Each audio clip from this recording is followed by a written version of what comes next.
Hello my dear friends, तो कैसे हैं आप सभी का स्वागत है आपके अपने यूट्यूब चैनल पे। मैं आर के रुद्र आप सभी के लिए करंट अफेयर्स की क्लास लेकर आया हूं। सुबह के 6 बजे तड़कते भड़कते सभी लोग उठ जाइए, जम्हाई लेना बंद करिए और रातों के नींद से थोड़ी जागृति पाइए। आज की करंट अफेयर्स की क्लास के बहुत खूबसूरत पंक्ति के साथ हम इसकी शुरुआत करते हैं। कहता है कि रख हौसला वो मंजर भी आएगा, प्यासे के पास चलकर स्वयं समंदर भी आएगा। थक कर न बैठ ए मंजिल के मुसाफिर, थक कर न बैठ है मंजिल के मुसाफिर, मंजिल भी मिलेगी और उसको मिलने का मजा भी आएगा। तो चलिए आज की इस खूबसूरत पंक्ति के साथ हम लोग आज की करंट अफेयर्स की शुरुआत करते हैं। मेरे प्यारे प्यारे दोस्तों, चलिए पहले प्रश्न आप सभी के समक्ष प्रस्तुत है। वही जोश, वही जुनून, वही अंदाज, सुबह की क्लास करंट अफेयर्स के साथ। ठीक है, कहता है किस फिल्म को सर्वश्रेष्ठ विदेशी फिल्म की श्रेणी 2025 में रखी गई है? किस फिल्म को 2025 विदेशी फिल्म की श्रेणी में रखी गई? किसके लिए? तो ऑस्कर के लिए। वो भारत की कौन सी मूवी है जो ऑस्कर के लिए, ऑस्कर 2025 के लिए नामित की गई है? ठीक है, तो कौन सी मूवी है जिसका नाम है लापता लेडीज? कौन सी मूवी है मेरे प्यारे दोस्तों? लापता लेडीज, जो किरण राव के द्वारा निर्मित है। किसके द्वारा? इसके निर्देशन, इसका डायरेक्टर कौन है? अगर पूछेगा इसके डायरेक्टर कौन है तो क्या बोलेंगे? किरण राव। कौन है? किरण राव है। ये कैसी मूवी है? तो ये कॉमेडी ड्रामा मूवी है। कैसी है? कॉमेडी ड्रामा मूवी है। कैसी मूवी है? तो कॉमेडी ड्रामा मूवी है। किसके लिए? भारत के आधिकारिक मूवी विदेशी श्रेणी में रखा गया है। अगले प्रश्न की ओर आगे बढ़ते हैं। प्रश्न संख्या 2 में जल्दी से जल्दी फटाफट सभी लोग कमेंट में इसका उत्तर देंगे। कहता है क्या? तंबाकू मुक्त युवा अभियान 2.0 का प्राथमिक लक्ष्य क्या है? प्राथमिक लक्ष्य यानी सबसे पहला लक्ष्य क्या है? युवा 2.0 का प्राथमिक लक्ष्य क्या रखा है? तो युवाओं में तंबाकू को उपयोग को बढ़ावा देना। बताओ, लक्ष्य रखेगा कोई बढ़ावा देने का, वो भी तंबाकू का। युवाओं को तंबाकू के हानिकारक प्रभावों के बारे में शिक्षित करना, हानिकारक प्रभावों के बारे में शिक्षित करना, है ना? तो चलिए इसका सही उत्तर क्या होगा? बी होगा। इसका सही उत्तर क्या होगा हमारे प्यारे दोस्तों? बी होगा। मैंने बहुत पहले, एक मेरे दोस्त थे, गौतम नाम था उनका, है ना, तो मेरे साथ रहते थे, वो खैनी खाते थे। मैंने उनकी आदत छुड़ाई खैनी की। जब मैं उनसे दूर हो गया तो वो क्या गुटखा आता ना, गुटखा का फिर उन्होंने इस्तेमाल करना चालू कर दिया। चलिए अगले प्रश्न की ओर बढ़ते हैं। भारतीय अंतर्राष्ट्रीय फिल्म महोत्सव IFFI 2024 के निदेशक कौन है? भारतीय अंतर्राष्ट्रीय फिल्म महोत्सव के निदेशक कौन है? भारतीय अंतर्राष्ट्रीय फिल्म महोत्सव के निदेशक कौन है? कहां हो रहा है? कब हो रहा है? इसके निदेशक कौन है? और कैमा संस्करण है। ध्यान दिएगा, ये कौन है? तो शेखर कपूर द्वारा। कौन? शेखर कपूर द्वारा। कैमा अंतर्राष्ट्रीय फिल्म हो रहा है? तो 55वां सम्मेलन। कैसा? तो 55वां महोत्सव हो रहा है। कैमा? 55वां महोत्सव हो रहा है मेरे प्यारे दोस्तों। कहां हो रहा है? तो गोवा में हो रहा है। कहां? तो गोवा में हो रहा है। कितना? तो 20 से 28 नवंबर के बीच। कहां? तो गोवा में। कहां? गोवा में हो रहा है 20 से 28 नवंबर के मध्य। गोवा में। कहां? गोवा में 20 से 28 नवंबर के मध्य 55वां फिल्म महोत्सव, अंतर्राष्ट्रीय, भारतीय अंतर्राष्ट्रीय 55वां फिल्म महोत्सव कहां हो रहा है? गोवा में। कब से कब? तो 20 से 28 नवंबर के मध्य। कहां? तो गोवा में। इसके निदेशक कौन है? तो शेखर कपूर हैं। अगला प्रश्न कहता है मेक इन इंडिया के तहत भारत, मेक इन इंडिया के तहत भारत दुनिया में किस उत्पाद का दूसरा सबसे बड़ा निर्माता बना है? दूसरा सबसे बड़ा निर्माता भारत किसका बना है? ऑटोमोबाइल का, मोबाइल फोन का, स्टील का और फार्मास्यूटिकल्स का, यानी मेडिसिन का, मेडिकल मतलब दवाइयां बनाने में, है ना। तो भारत कहता है दुनिया में किस दूसरा सबसे बड़ा निर्माता, यानी पहला नहीं पूछ रहा है, दूसरा सबसे बड़ा निर्माता किसका बना है? तो दूसरा किसका हो जाएगा? मोबाइल फोन का। हमारा आंसर क्या होगा? मोबाइल फोन का। मेरे प्यारे मित्रों, किसका हो जाएगा? मोबाइल फोन का। चलिए क्या हो जाएगा? मोबाइल फोन का हो जाएगा। ठीक है, किसका? मोबाइल फोन का हो जाएगा। चलिए, मोबाइल फोन अभी पिछले 10 सालों में ज्यादा क्रेज, जब से 14 के बाद थोड़ा ज्यादा क्रेज, 16 जब से जियो आया ना उसके बाद थोड़ा स्मार्टफोन का क्रेज बढ़ गया। छोटा वाला फोन तो लोग भूल ही गया, है ना। पहले हम लोग एमबी में डाटा चलाते थे, है ना। 500 पता नहीं, याद भी नहीं, 200 एमबी पूरा महीना चलाते थे। एशिया पावर इंडेक्स 2024 में भारत किस देश को पछाड़ कर, एशिया में पावरफुल अपना आधिपत्य स्थापित करता है भारत, तो एशिया का तीसरा सबसे बड़ा शक्तिशाली देश बनकर उभरा है कौन? भारत। तो किस देश को पछाड़ा है? चीन को पछाड़ा है। चीन अभी भी सेकेंड स्थान पर है। दक्षिण कोरिया, जापान और रूस। तो किसे पछाड़ कर बना है? तो जापान को। हमारा मित्र कौन है? जापान है ना। और जापान को पछाड़कर हम लोग किसके स्थान पर आए हैं? तो पहले 3 नंबर पर जापान था, तो हमने जापान को पछाड़कर भारत उस स्थान पर आया है। तो आंसर क्या हो जाएगा हमारा? हमारा आंसर होगा Japan is the right answer. चलिए अगले प्रश्नों की श्रृंखला की इस श्रृंखला में हम लोग अगले प्रश्न की ओर बढ़ते हैं। अगला प्रश्न कहता है कि परम रुद्र सुपर कंप्यूटर कहां स्थापित किए गए हैं? परम रुद्र सुपर कंप्यूटर कहां स्थापित किए गए हैं? परम रुद्र सुपर कंप्यूटर कहां स्थापित किए गए हैं? मुंबई, चेन्नई, बेंगलोर, पुणे, दिल्ली, कोलकाता, हैदराबाद, अहमदाबाद, जयपुर, लखनऊ, पटना और भोपाल। तो इसका उत्तर होगा मेरे प्यारे दोस्तों पुणे, दिल्ली और कोलकाता में परम रुद्र सुपर कंप्यूटर स्थापित किया गया है। परम रुद्र सुपर कंप्यूटर स्थापित किया गया है। अगले प्रश्न की ओर देखेंगे। नवंबर 24 में क्या कर रहा है? नवंबर 24 में IBSF वर्ल्ड 6 रेड का खिताब किसने जीता है? IBF क्या कहता है? नवंबर 24 में, क्या? नवंबर 2024 में बात करें, नवंबर 2024 में IBSF वर्ल्ड 6 रेड का खिताब किसने जीता है? वर्ल्ड बहुत इंपॉर्टेंट क्वेश्चन है। VVI इसको आप लगा के चलिए। कौन सा VVI है? इसका नाम है कमल चावला। क्या नाम है? कमल चावला। में भी आपको आने वाले जो रिसेंटली एग्जाम है वहां पर ये प्रश्न आपको देखने को मिल जाएगा, एश्योर है ना। मैं इसके बारे में बहुत एश्योर हूं कि प्रश्न आना चाहिए। काफी अच्छा प्रश्न है, ठीक है। चलिए अगला प्रश्न देखते हैं। कहता है क्या कि मणिपुर के किस गांव को 24 में विरासत श्रेणी में सर्वश्रेष्ठ पर्यटन गांवों में से एक के रूप में सम्मानित किया गया है? मणिपुर के विरासत श्रेणी में सबसे बढ़िया पर्यटन गांवों में से एक के रूप में सम्मानित किया गया है। वो कौन से गांव है? तो क्या हो जाएगा? एंड्रो विलेज। कौन? एंड्रो विलेज। क्या होगा इसका उत्तर मेरे प्यारे दोस्तों? एंड्रो विलेज होगा। क्या होगा? एंड्रो विलेज होगा, ठीक है। चलिए अगले प्रश्न की ओर आगे बढ़ते हैं। कहता है क्या? ग्लोबल इनोवेशन इंडेक्स क्या है? अगला प्रश्न। ग्लोबल इनोवेशन इंडेक्स 2024 के अनुसार बात करें, शीर्ष 5 सबसे नवीन अर्थव्यवस्था वाले देश कौन है? यानी शीर्ष 5 सबसे ऊंचे स्तर पे 5 स्थान, यानी 1 2 3 4 5, पहला 5 देश कौन है ग्लोबल इनोवेशन है ना इंडेक्स के बारे में बात करें तो क्या हो जाएगा? इसका उत्तर हो जाएगा स्विट्जरलैंड, स्वीडन, अमेरिका, सिंगापुर और यूके। इसका सही उत्तर क्या हो जाएगा? स्विट्जरलैंड, स्वीडन, अमेरिका, सिंगापुर और UK is the right answer. UK is the right answer, ठीक है। चलिए अगले प्रश्न की ओर हम लोग आगे बढ़ते हैं। फटाफट इसका उत्तर दीजिएगा। देखिए हम लोग जल्दी से जल्दी, मैं इनमें से बहुत सारे ऐसे कुछ प्रश्न होंगे जो हम लोग इससे पहले भी पढ़ चुके होंगे, है ना। तो आपका क्या होगा? यहाँ पर रिवीजन होगा, है ना, रिवीजन होगा। और अभी हम लोग रिसेंटली जो भी घटना है सबके लाते हैं पीछे जो सितंबर, अगस्त, जुलाई, मैं इन सबकी घटना खंगाल कर मैं 2 2 5 5 10 प्रश्न को मैं इंक्लूड करता चलूंगा ताकि पीछे की घटना को भूलो नहीं। कहता भारतीय एथलीट कौन है जिसने सितंबर 24 में, कहा सितंबर 24 में जापान में वर्ल्ड एथलेटिक्स कॉन्टिनेंटल टूर में पुरुषों की 5000 मीटर दौड़ में स्वर्ण पदक जीता और एक नया राष्ट्रीय रिकॉर्ड बनाया। वो कौन है मेरे प्यारे दोस्तों? तो वो कौन है? गुलवीर सिंह है। कौन है? जिसका नाम क्या है? गुलवीर सिंह है। क्या नाम है? गुलवीर सिंह है। क्या नाम है? गुलवीर सिंह है। कितने? गुलवीर सिंह। और कितने मिनट में दौड़ा? तो 13 मिनट। कितने? 13 मिनट 11.52 सेकेंड में, 8.82 सेकेंड में, 11.82 सेकेंड में। कितना? तो 13 मिनट 11.82 सेकेंड में। कितना?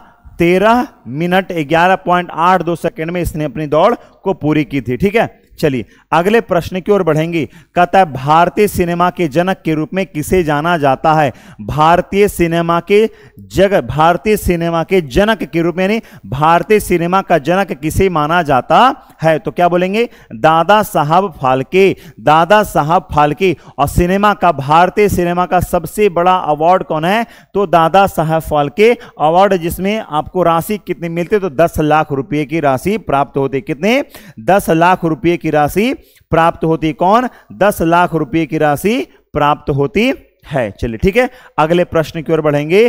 कहता है कि भारतीय सिनेमा का सर्वोच्च सम्मान कौन सा है? मैंने अभी बताया भारतीय सिनेमा का सर्वोच्च सम्मान कौन होगा? तो दादा साहब फाल्के पुरस्कार। दादा साहब फाल्के पुरस्कार भारतीय सिनेमा का सबसे ऊंचा सम्मान है, सबसे ऊंचा सम्मान है। ठीक है, चलिए अगले प्रश्न की ओर बढ़ेंगे मेरे प्यारे दोस्तों। कहता है क्या दादा साहब फाल्के पुरस्कार 24 के प्राप्तकर्ता कौन है? यानी 2024 में दादा साहब फाल्के पुरस्कार किसे प्राप्त हुआ? सभी लोग कमेंट में इसका उत्तर जल्दी जल्दी देंगे। यह प्रश्न अच्छा प्रश्न है और यह प्रश्न की आने की संभावना बढ़ती है। कारण क्या है? कारण यह है मिथुन चक्रवर्ती, क्योंकि सिनेमा जगत से आपके एग्जाम में एक प्रश्न आते हैं, है ना। ये भारत का दुर्भाग्य, सिनेमा से भी आजकल प्रश्न पूछ रहा है ना। नचनियन का प्रश्न पूछता है कि बताओ कि ठुमक ठुमक कर कौन नाचता था, और पढ़ने वाला लड़का बैठ करके उसका ठुमकनिया देखते रहे कि उसको नाचते। भारत का दुर्भाग्य कि ऐसे ऐसे प्रश्न भी एग्जाम में हम लोग को पढ़ना पड़ रहा है। इन लोग का तभी तो ये लोग सुपरस्टार कहलाता। हमारे देश की सैनिक सरहद पर रहते हैं, उनके बारे में कोई पूछता नहीं है कि हाँ इस वर्ष इसने कितने शहीद हुए हैं, कौन कौन शहीद हुए हैं, इस वक्त किसान की स्थिति कैसी है। तो दुर्भाग्य भारत का ऐसा है कि नचनियों के बारे में हम लोग को पढ़ना पड़ता है। मजबूरी समझो, दुर्भाग्य समझो, शुरू से यही हालात रहे देश के, है ना। न जवान जागा है, न किसान जागा है, न विद्यार्थी जागा, न युवा जागा है। जागा तो एक ही व्यक्ति पूरे भारत में, एक ही समुदाय जगा हुआ है, जिसका नाम है राजनेता। क्या नाम है? राजनेता। यही लोग सिर्फ समझदार हैं। क्या है? समझदार हैं। और अंदर अंदर सब पार्टियां एक दूसरे से मिली हुई होती है। बकलोल है तो कौन? बकलोल है। कौन है? तो बकलोल होता है कौन? भारतीय जनता। कौन? भारतीय जनता, यानी भारत की जनता कौन है? बकलोल है। समझदार कौन? राजनेता। और कौन? व्यापारी वर्ग। कौन? व्यापारी वर्ग। ये लोग भी कम समझदार है। ज्यादा समझदार कौन है? सबसे ज्यादा भारत में समझदार राजनेता, कोई भी पार्टी का हो, राजनेता। और बकलोलवा कौन है? तो हम लोग कौन है? बकलोल है। नचनियन के बारे में हम लोग, अच्छा आयोग कौन है? आयोग हम ही से ही कोई ना कोई बनकर, तो आयोग हम ही में से कोई एक जाता है ना। वही लोग ऐसे ऐसे प्रश्न सेट करते हैं तो लोग महाबकलोल की श्रेणी में आएंगे, है ना। अंतर्राष्ट्रीय अहिंसा दिवस किस तिथि को मनाया जाता है? तो अंतर्राष्ट्रीय अहिंसा दिवस, हाँ ये सब प्रश्न करो ना, अच्छा प्रश्न है। गांधी जी के बारे में पूछो, भगत सिंह के बारे में प्रश्न तो पूछेगा नहीं, है ना। चंद्रशेखर आजाद के बारे में पूछेगा नहीं, अशफाकुल्ला खान के बारे में पूछेगा नहीं, है ना। राजगुरु के बारे में पूछेगा नहीं, तो किसके बारे में पूछेगा कि बताओ नचनिया कौन है, किसको फिल्म फेयर अवार्ड मिला, है ना। किसको फिर आलिया भट्ट कौन है, बताओ नचनियन के बारे में, जिसका कोई वैल्यू नहीं, उसके बारे में हम लोग को प्रश्न करते हैं। हाँ ठीक है, तुम नाचो, तुमको देखकर हम लोग इंटरटेन करेंगे, बात अलग है। ठीक है, चलिए तो बताइए स्वच्छ भारत दिवस किस राष्ट्रीय नेता की जयंती पर, है ना। फुटबॉल के बारे में नहीं पूछेगा, हॉकी के बारे में नहीं पूछेगा, है ना। इन सब के बारे में जो मेहनत कर रहा है वहां पर, है ना। बाप बना है नेता, बाप बना है एक्टर डायरेक्टर, है ना, उसका बाल बच्चा। आलिया भट्ट कौन है? महेश भट्ट की बेटी है। ओपन पूरा खानदान को हीरो हीरोइन बनी ले, है ना। काय का हीरो है? नचनिया बनाए हुए है। स्वच्छ भारत दिवस किस राष्ट्रीय नेता की जयंती के साथ मनाया जाता है? स्वच्छ भारत दिवस किस राष्ट्रीय नेता की जयंती के साथ? तो जवाहरलाल नेहरू, सुभाष चंद्र बोस, सरदार वल्लभ भाई पटेल और महात्मा गांधी। स्वच्छ भारत मिशन तो महात्मा गांधी। आप लोग को मेरी बातों सुनकर बहुत लोगों को बुरा भी लगा होगा, और आपके रूम में ना किसी का फोटो भी कोई लड़का लड़की लगाया होगा। लड़का है तो हीरोइन एक से एक है ना। हम लोग के टाइम पे देखते थे, हम लोग को दोस्त, कोई ऐश्वर्या राय का लगाया हुआ है, कोई कैटरीना का, कोई करीना का, है ना, कोई करिश्मा का, कोई गोविंदा का लगाया हुआ है। बकलोल है, ये सब महा बकलोलवा। आज तक मेरे जीवन में कभी किसी एक्टर का फोटो मैंने नहीं लगाया है ना, और ना एक्ट्रेस का। चलिए आगे देखिएगा, अगर कोई पूछे सबसे खूबसूरत महिला आपके जीवन में कौन है, बोलिए आपकी माँ है। कौन है? आपकी माँ सबसे खूबसूरत है ना। सबसे ज्यादा प्यार किससे करते हो? अपनी माँ से करते हैं, अपनी बहन से करते हैं, ऐसा उत्तर आना चाहिए। तो सबसे खूबसूरत महिला कौन है? तो बोले कटरीना है, करीना है। तो क्यों? माता जी खूबसूरत नहीं है ना? हमारी माता भी तो खूबसूरत है, हमें पाल पोस कर क्या करती है, बड़ा करती है, हमें जन्म देती है, हमें अपने खून से सींचती है वो, है ना? पुनर्गठित मौद्रिक नीति समिति के अध्यक्ष कौन है? पुनर्गठित मौद्रिक यानी पुनः गठित इसको किया गया है, फिर से गठन किसका किया गया है? मौद्रिक नीति के समिति के अध्यक्ष कौन है? तो क्या हो जाएगा? आरबीआई के गवर्नर। कौन हो जाएगा? आरबीआई के गवर्नर। कौन? आरबीआई के गवर्नर। बहुत सारे लोगों को मेरी बातें चुभ रही होगी तो मेरा सेशन छोड़ के भागेगा, जो भागेगा वही क्या हो जाएगा? डरपोक की श्रेणी में। अच्छा सच्चाई बताओ, कोई एक बात ऐसा है जो मैंने झूठ बोला हूं? बताओ कि हाँ सर आप झूठ बोल रहे हैं। बताओ किसान के बारे में प्रश्न होना चाहिए था कि नहीं होना चाहिए? कौन सा एग्जाम में आपको किसान के बारे में प्रश्न पूछता है? किस एग्जाम में पूछता है कि हाँ ये लोग ये जो शहीद हुए हैं वो किस गांव से आते हैं, किस गांव से? नहीं पूछता ना। यही तो समस्या दुर्भाग्य का। ये पूछेगा नचनिया किस खानदान से बिलोंग करती है। 24 में मैक्सिको की पहली महिला देखो ये सब महिला है, इसको पढ़ने में गर्व होता है ना? महामहिम राष्ट्रपति द्रौपदी मुर्मू के बारे में पढ़ोगे तो गर्व होगा, एक महिला है ना? वो भी एक महिला है और क्या बनी है? राष्ट्रपति बनी है। और ये पहली महिला है मैक्सिको की जो क्या है? राष्ट्रपति बनी। देखो इस पर पूरा देश गर्व करता है, पूरा विश्व गर्व करेगा, ऐसे ऐसे लोगों पर गर्व करता है, ठीक है ना? तो बताइए कौन होगा? एंड्रेस मैनुअल लोपेज ऑब्रेडोर, है ना? अगला क्या है? क्लाउडिया शिनबाम और मार्गरेटा ज्वाला और रोसारियो रॉबल्स। क्या नाम है? रोसारियो रॉबल्स, है ना? तो इसका क्या होगा? इसका उत्तर होगा शिनबाम। याद रखना कौन सा? Sheinbaum. Claudia Sheinbaum is the right answer. Claudia Sheinbaum is the right answer. Claudia Sheinbaum is the right answer, ठीक है? चलिए अगले प्रश्न के उत्तर देते हैं, अगले प्रश्न की ओर बढ़ते हैं।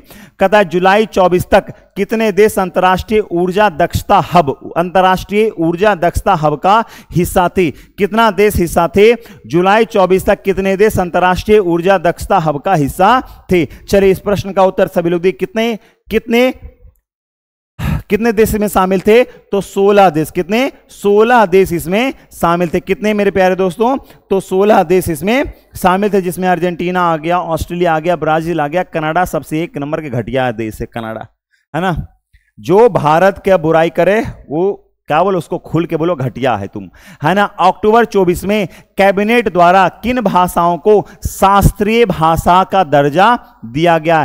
किन भाषाओं को शास्त्रीय भाषा का दर्जा दिया गया? किन भाषाओं को शास्त्रीय भाषा का दर्जा दिया गया? तो मराठी को दिया गया था, है ना? पाली को दिया गया है, प्राकृत भाषा को, असम को और बंगाली, ठीक है? असमिया। आपका उत्तर क्या हो जाएगा? मराठी, पाली, प्राकृत, असमिया और बंगाली भाषा को क्या दिया गया है? तो कैबिनेट के द्वारा शास्त्रीय भाषा का इसे दर्जा प्राप्त है। किसके? शास्त्रीय भाषा का दर्जा प्राप्त है, शास्त्रीय भाषा का दर्जा प्राप्त है। आईसीसी महिला T20 विश्व कप 24 कहां आई? देखो इसके बारे में प्रश्न करो, कितना खूबसूरत प्रश्न है ना? कितना अच्छी बात है। आईसीसी महिला ट्रॉफी आजकल होने लगी। पहले महिलाओं के बारे में उतना क्या लोग देखते ही नहीं थे, अब धीरे धीरे थोड़ा देखना शुरू कर रहे हैं ना। आईसीसी महिला T20 विश्व कप 24 कहां आयोजित किया जा रहा है? ऑस्ट्रेलिया, इंग्लैंड, संयुक्त अरब अमीरात और भारत, इन चारों देशों में कहां आयोजित इसका किया जा रहा है? ठीक है, चलिए 3 से 20 अक्टूबर के मध्य इसका हो रहा था। कहां? तो संयुक्त अरब अमीरात में। कहां? संयुक्त अरब अमीरात में। चलिए अगला प्रश्न कहता है क्या? प्रधानमंत्री मोदी 5 अक्टूबर 24 को बंजारा विरासत संग्रहालय का उद्घाटन किए। तो बंजारा विरासत संग्रहालय कहां है? बंजारा विरासत संग्रहालय कहां है मेरे प्यारे दोस्तों? तो बंजारा विरासत संग्रहालय कहां है?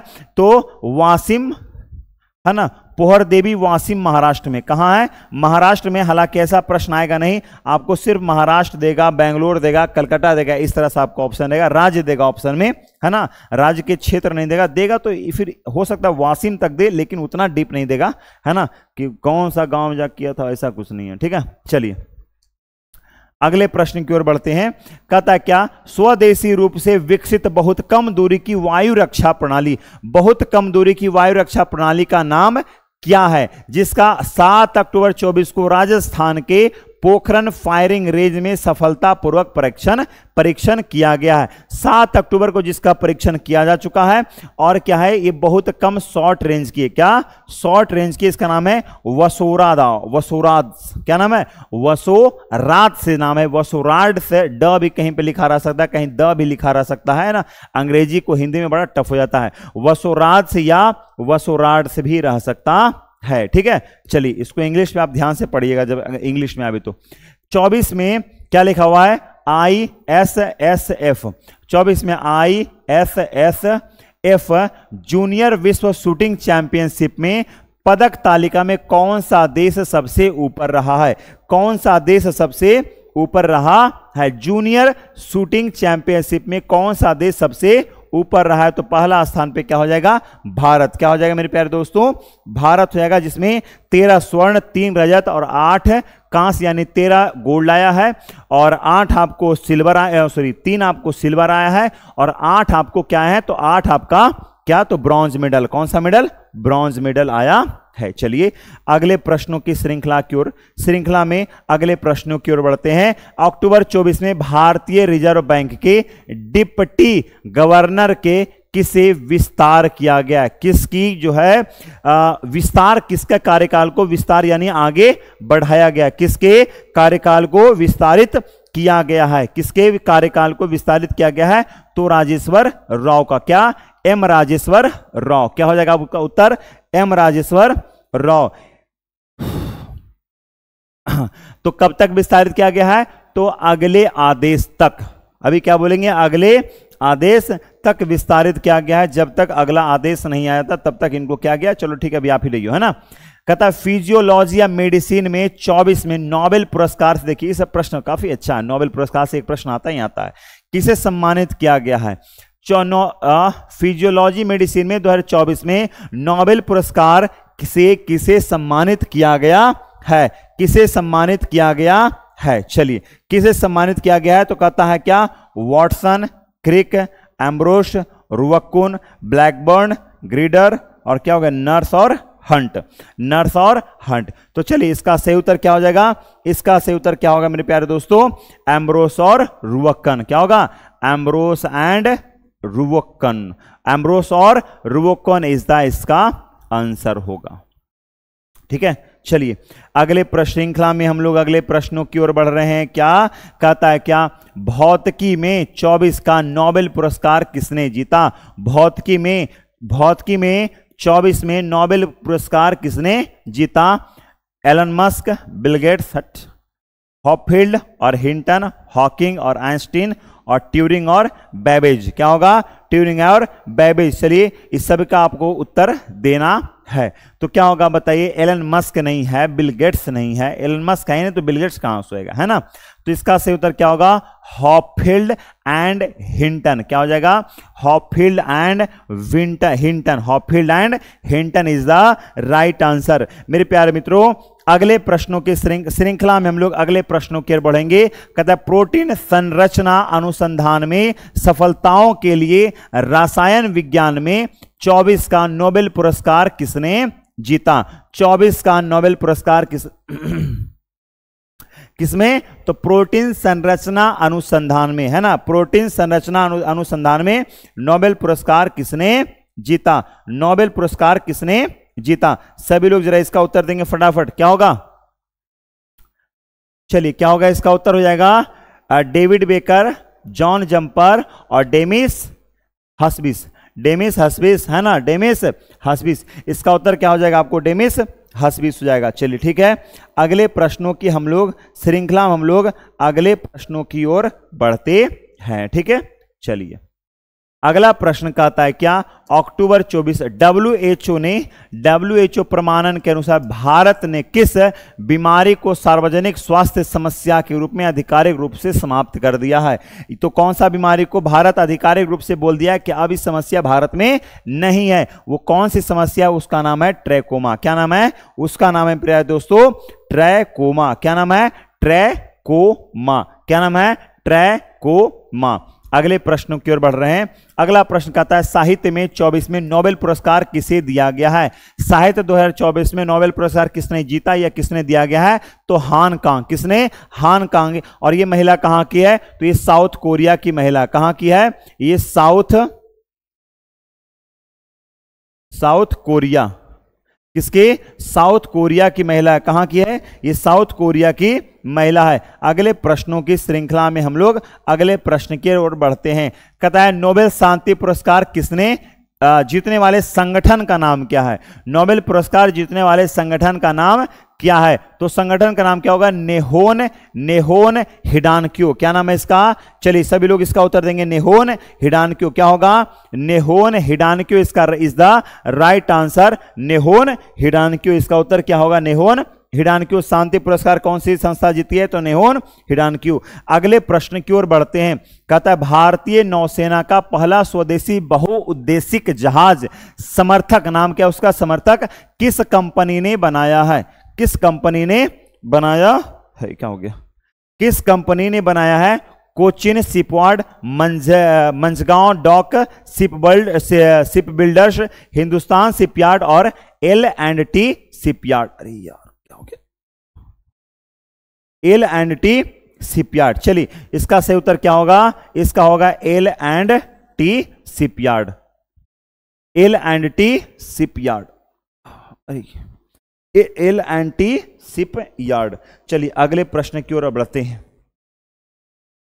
कहता है 24 में लॉन्च किए गए नासा के यूरोपा क्लिपर मिशन का मुख्य उद्देश्य क्या है? यूरोपा क्लिपर का मिशन का मुख्य, नासा के यूरोपा क्लिपर का मुख्य उद्देश्य क्या है? जीवन के संकेतों के लिए मंगल के सतह का पता लगाना, यार क्या, शनि के छल्लों का अध्ययन करना, बृहस्पति के चंद्रमा यूरोपा के उन स्थितियों की जांच करना। यहीं पर देखिए यूरोपा है ना, जांच करना जो जीवन का समर्थन कर सकती है। तो क्या हो जाएगा इसका उत्तर? इसका उत्तर हो जाएगा मेरे प्यारे दोस्तों सी इज द राइट आंसर। अगले प्रश्न की ओर बढ़ते हैं जो बड़े ही शानदार है। अभी रिसेंटली के घटना में हुआ है।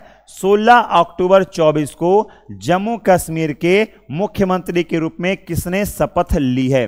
किसने शपथ ली है? जम्मू कश्मीर के मुख्यमंत्री के रूप में किसने शपथ ली है? तो क्या हो जाएगा? उमर अब्दुल्ला। कौन हो जाएगा? उमर अब्दुल्ला ने शपथ ली है। चलिए अगले प्रश्न की ओर बढ़ते हैं। कहता है 150 रुपये प्रति क्विंटल की वृद्धि के बाद 25-26 विपणन सत्र के लिए गेहूं का एमएसपी क्या है? गेहूं का एमएसपी क्या है? तो गेहूं का एमएसपी क्या है? यानी गेहूं सरकार कैसे रुपये प्रति क्विंटल खरीदेगी? तो 24 से 25 हम लोग जा रहे हैं, यानी 2024 हम लोग 25 में एंट्री लेंगे।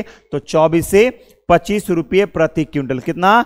24-25 प्रति, यानी 2400, यानी 2425 रुपये प्रति क्विंटल गेहूं सरकार खरीदेगी। 150 रुपये प्रति क्विंटल की वृद्धि के बाद, यानी पहले कितना था? 150 रुपये क्विंटल की वृद्धि के बाद सरकार अब कितने खरीदेगी? तो 2450 रुपये प्रति क्विंटल अब सरकार इसे खरीदेगी। ठीक है, चलिए जो 25-26 के लिए रहेगा।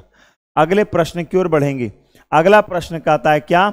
25-26 विपणन सत्र के लिए किस रबी फसल को एमएसपी में सबसे अधिक वृद्धि मिली है? एमएसपी में सबसे, हर साल सरकार एक डाटा निकालती है, ठीक है ना, डाटा निकालती, उसमें अपने एमएसपी के बारे में चर्चा करती है, उसमें अपने एमएसपी के बारे में चर्चा करती है कि किस अनाज पर हम कितना आपको एमएसपी देने वाले हैं। तो क्या हो जाएगा? इसका उत्तर हो जाएगा रेपसीड और सरसों। रेपसीड और सरसों में सबसे अधिक वृद्धि मिली है। देखिए भारत में क्या है, हम लोग दाल की खेती अगर उपजाना शुरू कर दें, दाल की, सरसों यानी तेलहन और दलहन में अगर शुरू कर दें तो बहुत हद तक भारत जो है आत्मनिर्भर, मतलब दाल भी देखो कनाडा से आता है, बताओ भला, कनाडा से राजने का थोड़ा सा रिश्ता और खराब होगा तो दाल हम लोग का महंगा हो जाएगा। ठीक है, तो फिर बोलोगे कि दाल महंगा हो गया है ना। और अगर इजराइल और ईरान अगर युद्ध हो जाएगा तब फिर पेट्रोल महंगा हो जाएगा। ठीक है ना, इजराइल ईरान अगर युद्ध हुआ तो याद रखना पेट्रोल क्या होगा? महंगा होगा। तो युद्ध के लिए मनाओ मत कि इजराइल अटैक करे ईरान पर। जिस दिन इजराइल अटैक किया ईरान पर, ईरान अटैक करेगा इजराइल पर नहीं, ईरान, मैं बताऊंगा वर्ल्ड मैप अगर मैं लाऊंगा समझाऊंगा तो आपको समझ में आएगा कि इजराइल वहां पर जब अटैक करेगा तो आपको वहां से आने जाने के पूरे साधन ही समाप्त हो जाएंगे, व्यापारिक संबंधी समाप्त होगा उस रास्ता से। जब व्यापारिक संबंध उस रास्ता से समाप्त होगा तो आप तेल कहां से लाओगे, है ना। तो ये समस्या है, इसीलिए वो अटैक नहीं करना चाह रहा है इजराइल, है ना, क्योंकि अकेला थोड़ी है सिर्फ इजराइल दुनिया में। चलिए 50% की मौजूदा दर से 3% की बढ़ोतरी के बाद 1 जुलाई 2024 से प्रभावी महंगाई भत्ते डीए यानी डियरेंस अलाउंस, है ना, कहता है कि नई दर क्या होगी। 1 जुलाई 2024 से प्रभावी महंगाई भत्ते यानी डीए की नई दर क्या होगी। डीए की नई दर क्या होगी तो 53%। 50% की मौजूदा दर से 3% की बढ़ोतरी के बाद 1 जुलाई 2024 से प्रभावी महंगाई भत्ते कितने होंगे तो 3% होंगे। चलिए अगला कहता है क्या, अल्फ्रेड नोबेल 24 की स्मृति में आर्थिक विज्ञान में सेवरेजेस रिक्स बैंक पुरस्कार से किसे सम्मानित किया गया है। रिक्स बैंक पुरस्कार से किसे सम्मानित किया गया है, किसे सम्मानित किया गया है। चलिए किसे सम्मानित किया गया है, कहता है कि Daron Acemoglu, Simon Johnson, James A Robinson. James A Robinson इसका हो जाएगा डोरोन एस्मोग्लू, दूसरा साइमन जॉनसन और तीसरा जेम्स ए रॉबिन्सन। जेम्स ए रॉबिन्सन, इसको आप लोग याद रखिएगा ध्यान से, ठीक है। चलिए अगले प्रश्नों की श्रृंखला में हम लोग आगे बढ़ते हैं, बढ़ो, ठीक है। चलिए अगला प्रश्न कहता है भारत के मुख्य न्यायाधीश सीजेआई ने डीवाई चंद्रचूड़ को अपना उत्तराधिकारी बनाने की सिफारिश न्यायमूर्ति एस अब्दुल नजीर, न्यायमूर्ति संजीव खन्ना, न्यायमूर्ति एन.वी. रमना और न्यायमूर्ति यूयू ललित। तो कौन होगा, संजीव खन्ना ने अपने उत्तराधिकारी के रूप में सुप्रीम कोर्ट के दूसरे सबसे वरिष्ठ न्यायाधीश कौन है तो कौन है, संजीव खन्ना होगा। कौन होगा, न्यायमूर्ति संजीव खन्ना। इसका सही उत्तर क्या होगा, न्यायमूर्ति संजीव खन्ना को, ठीक है। चलिए इसे बोलते हैं कॉलेजियम सिस्टम। क्या बोलेंगे इसे, कॉलेजियम सिस्टम बोलते हैं। क्या, कॉलेजियम। अक्टूबर 24 को दूसरे कार्यकाल के लिए हरियाणा के मुख्यमंत्री कौन है तो हरियाणा के मुख्यमंत्री दूसरा बार शपथ कौन लिया, नायाब सिंह सैनी। कौन लिया, नायाब सिंह सैनी लिया। कौन, नायाब सिंह सैनी लिया है। अगला कहता है क्या, अक्टूबर 15 से 18 24 में नई दिल्ली के भारत पैलेस में आयोजित इंडिया मोबाइल कांग्रेस 2024 का फोकस क्या है। इंडिया मोबाइल कांग्रेस 2024 का फोकस क्या है। इंडिया मोबाइल कांग्रेस का 2024 का फोकस क्या है। 2024 का फोकस क्या होगा मेरे प्यारे दोस्तों, जल्दी जल्दी इसका आप लोग उत्तर दीजिए। तो क्या होगा, तो इसका उत्तर होगा ऐतिहासिक शोध करना नहीं, पारंपरिक कला शिल्प नहीं, क्वांटम प्रौद्योगिकी और 6G की बात। किसके, क्वांटम प्रौद्योगिकी और 6G की बात। भारत 5G बहुत ही बेहतरीन तरीके से लॉन्च कर चुका है। अब भारत जो है वो 6G पर विचार कर रहा है। किस पर विचार कर रहा है, 6G पर विचार कर रहा है। और उसके बारे में सब कार्यक्रम धीरे धीरे आगे बढ़ाए जा रहे हैं ताकि भारत अब आप लोग 5G मोबाइल, हम लोग अभी तो मेरे पास 4G फोन है, मैं 5G खरीदने के लिए सोच रहा हूं, मोदी जी 6G लेके आ रहे हैं। बताओ यार, मैं 5G फोन खरीदूं या 6G खरीदूं। अब इसको पहले मोदी जी को लॉन्च कर लो पूरा 6G 7G, तब फोन हम खरीदेंगे, है ना। तब तक पता चल जाएगा कि मोदी जी 6G लेके आ रहे हैं कि 7G लेके आ रहे हैं। दिन ब दिन बढ़ ही रहा है ना। तो इससे भारत की तरक्की बढ़ रही है ना। ठीक है, मैं फोन पुराना यूज करूंगा लेकिन भारत की तरक्की होते रहना चाहिए, 6G 7G होते रहना चाहिए, है ना। तो इससे क्या होगा, है ना, हमारा इंटरनेट बढ़िया चलेगा तो हमारी चीजें क्या होगी, सुलभ होते जाएगी। हमास क्या है, जिसका प्रमुख है याया सिनवार का भी हाल ही में मौत हुआ है अक्टूबर 24 में, है ना। आज कितना हो गया, 15 को शायद इसका मौत हुआ है। इजराइल बलों के साथ मुठभेड़ के दौरान दक्षिणी गाजा के रफा में मारा गया है। दक्षिणी गाजा के रफा में याया, इसका नाम है याया सिनवार, क्या नाम है, जो हमास का लीडर है। हमास का लीडर अभी हाल ही में हमास का नया लीडर ये बना था याया सिनवार। और हमास के द्वारा जो अटैक किया गया था इजराइल में, उसका मास्टरमाइंड प्लानर कौन था, तो याया सिनवार था। जिसके बाद नेतन्याहू का बयान आया था कि हिसाब बराबर हो गया। यानी याह्या सिनवार अटैक करवाया था इजराइल पर और मैं याह्या सिनवार को मारने में सफल हो गया। बहुत बुरी मौत मारा है याह्या सिनवार, बहुत बुरी। उंगली को इस तरह से उंगली दिखा रहा था इजराइल को कि तुम लोग सतर्क हो जाओ। इजराइल वाला क्या क्या उसको मारा तो मारा, इसका उंगली भी काट दिया। कि इजराइल की देखो ताकत की बात हो रही है कि इजराइल के खिलाफ उठने वाली हर उंगली को हम काट देंगे, चाहे वो कोई भी हो। नेतन्याहू कहते हैं इजराइल के पीएम कि हम विश्व के किसी भी कोने में अटैक करने में सक्षम, यानी उसका टेक्नोलॉजी देखो कितना डेवलप्ड है ना। सीखने की जरूरत हम लोग को वहां से कि वहां के हर एक नागरिक में इतनी क्षमता है कि अगर अटैक करने आ जाए तो वहां के अधिकांश नागरिक लड़ने के काबिल हैं। बंदूक चलाने जानता है, ट्रेनिंग वो लोग लेकर रखता है ना। रखता भले बंदूक नहीं है ना, लेकिन ट्रेनिंग लिए हुए है वो लोग। ठीक है, चलिए अगले प्रश्नों की ओर। तो क्या हो जाएगा, फिलिस्तीन में एसित एक राजनीतिक और उग्रवादी संगठन है। ठीक है, चलिए तो इसका उत्तर क्या, एक मानव सहायता संगठन नहीं है ये, है ना। चलिए, एक अंतर्राष्ट्रीय शांति सेना नहीं, इसे हटाओ। क्या हो जाएगा, फिलिस्तीन में स्थित एक राजनीतिक और उग्रवादी संगठन है। उग्रवादी कौन है, संगठन है। चलिए अगले प्रश्न की ओर बढ़ते हैं। कहता है क्या कोहली से पहले 9000 टेस्ट रन तक पहुंचने वाले अन्य 3 भारतीय बल्लेबाज कौन है। भारतीय बल्लेबाज कहता है कोहली से पहले, यानी कोहली जब 9000 रन मारा उससे 9000 रन उससे पहले 3 ऐसे प्लेयर का नाम बताए जो 9000 रन मार चुके हैं। तो Sachin Tendulkar, Sourav Ganguly, MS Dhoni, Rahul Dravid, Sunil Gavaskar, MS Dhoni, Sachin Tendulkar, Rahul Dravid, Sunil Gavaskar, VVS Laxman, Anil Kumble और कपिल देव। तो क्या हो जाएगा इसका उत्तर, क्या हो जाएगा, तो इसका उत्तर हो जाएगा मेरे प्यारे दोस्तों, तेंदुलकर तो होना ही होना है ना। तो राहुल द्रविड़ नहीं होगा, वीवीएस लक्ष्मण नहीं होगा, तेंदुलकर हो गया। और राहुल द्रविड़ भी यहां पर क्या हो जाएगा, वो भी हो जाएगा। तो राहुल द्रविड़ भी हो जाएगा और गावस्कर भी हो, धोनी नहीं होगा, धोनी नहीं होगा, कपिल देव भी नहीं। तो क्या हो जाएगा, एमएस धोनी, गावस्कर, तेंदुलकर और राहुल द्रविड़। गावस्कर, तेंदुलकर और राहुल द्रविड़, गावस्कर, तेंदुलकर और राहुल द्रविड़ होंगे। ठीक है, चलिए इसका उत्तर हो जाएगा सी।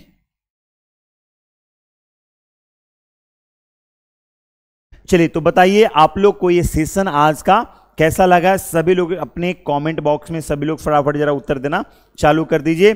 और हमारा आप सभी को पता है कि हमारा जीएस का फाउंडेशन बैच भी आने वाला है, जीएस का फाउंडेशन बैच भी आने वाला है। और हिस्ट्री का जो स्पेशल सिर्फ हिस्ट्री पढ़ना चाहते हैं तो स्पेशल हिस्ट्री वाले का अलग सेक्शन बना हुआ है। जो जीएस पढ़ना चाहते हैं उसके लिए अलग है, जो इसमें हिस्ट्री, ज्योग्राफी, पॉलिटी, इकोनॉमिक्स सब कुछ पढ़ना चाहते हैं तो हमारे साथ मिलकर पढ़ सकते हैं बहुत ही बेहतरीन तरीके से। मैथ्स का और ये अभी जो है ना, ये भी ऑफर फी चल रहा है। क्या चल रहा है, अभी ऑफर चल रहा है। बहुत जल्द इस पे क्लासेस, जीएस की फाउंडेशन की क्लासेस बहुत जल्द शुरू की जाएगी और दिवाली का भी ये ऑफर चल रहा है। ठीक है, ओके। तो आप लोगों को सेशन कैसा लग रहा है, अच्छा लग रहा है। सुबह की करंट अफेयर्स की क्लास जरूर करें, जरूर करें, जरूर करें, क्योंकि आने वाले एग्जाम्स की डिमांड यही है, करंट अफेयर्स, और हम लोग इसे बेहतरीन तरीके से पढ़ रहे हैं। ठीक है, क्योंकि देखो ऑब्जेक्टिव माइंडेड मैं इसलिए पढ़ा रहा हूं क्योंकि एग्जाम के प्रश्न ऐसे ही आते हैं। थ्योरेटिकल तो आपको कॉपी में मिल जाते हैं, मैगजीन्स में मिल जाते हैं, न्यूज़पेपर मिल जाते हैं, उसे मैं यहां पर क्या करता हूं, एमसीक्यू के माध्यम से करवाता हूं। ठीक है, चलिए तो आप लोगों को सेशन कैसा लग रहा है, तो अच्छा लग रहा है तो आप लोग कमेंट करेंगे, दोस्तों को शेयर करेंगे, वीडियो को लाइक करेंगे, और अगर अच्छा लगे तो और से और थोड़ा दोस्तों को जोड़ने का प्रयास करें। और आपका हमारे साथ इतने देर जुड़ाव के लिए तहे दिल से थैंक यू, धन्यवाद। और इतने दूर आने के लिए बहुत बहुत बहुत थैंक यू, धन्यवाद। टेक केयर, स्वस्थ रहे, खुश रहे, हंसते रहे, मुस्कुराते रहे, खुद का ध्यान रखें, अपने माता पिता का खूब सारा ध्यान रखें, और सबसे जरूरी बात, अपने में आप पढ़ाई में व्यस्त रहें। क्या रहें, खुद के पढ़ाई में व्यस्त रहें, और दूसरों को जिंदगी में कोई टेंशन नहीं दें और ना टेंशन लें। तो उसी के साथ हम लोग इसके समापन करते हैं। मैं आर.के. रुद्रा आप सभी को तहे दिल से धन्यवाद देता हूं कि आप सभी का हमारे साथ इतनी देर तक जुड़ाव रहा। ओके, थैंक यू, धन्यवाद।